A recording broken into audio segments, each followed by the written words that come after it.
Well, they're supposed to produce players for the future, but some questioning whether they have a future themselves. Football academies have been criticised in recent weeks by the likes of Sir Alex Ferguson and Howard Wilkinson, but as Jim Cocking has been finding out, they are still turning out Premiership players.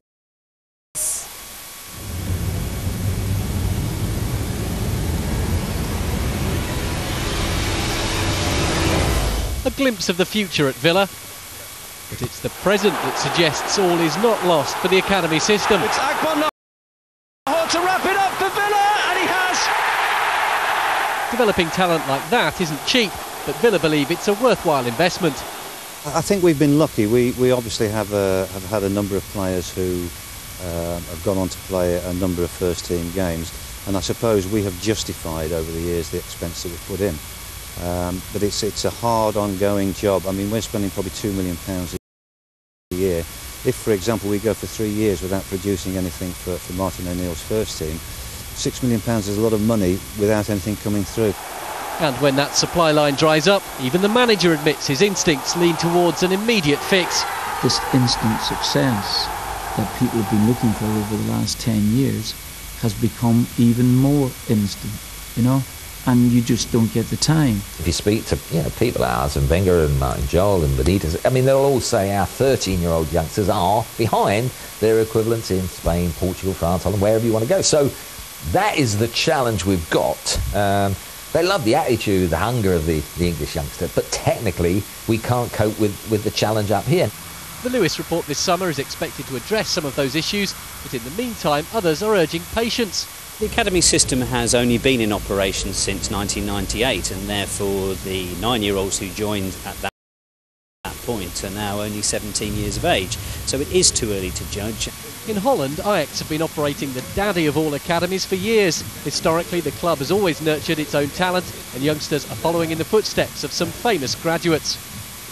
Olsen, Lucas Rijkaard, Keith, Haneburg, Skip, Van Basten, and this Milby. And Milby, Dennis guy, came also when he was very young. Incredible. And here's the biggest one. Cruyff, Michels. The master, the Dutch masters. The Dutch masters, yeah. And in Italy, land of the world champions of course, clubs like AC Milan take youth development extremely seriously.